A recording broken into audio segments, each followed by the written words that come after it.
এই একেবারে নিচের থেকে কোন ক্লাস জানি পুরো স্মরণ নাই, ডারউইনের থিওরি পড়া। ডারউইনের থিওরি বলছেন, ডারউইন আবিষ্কার করে বলছে মানুষ নাকি আল্লাহ সৃষ্টি করে নাই, মানুষ নাকি বানর থেকে সৃষ্টি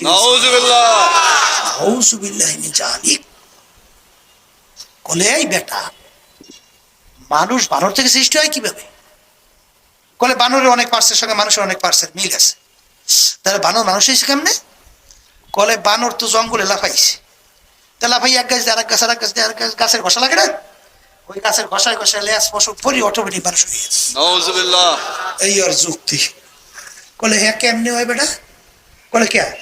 ওই যে ব্যাঙের বাচ্চা আছে না, ছোট ব্যাঙ, ছোট বাচ্চা, ওর শরীর কালো না ধলা? কালো। লেজ আছে না নাই? আছে। বড় ব্যাঙ দেখছেন না? লেজ আছে না? শরীর খেলা না করে।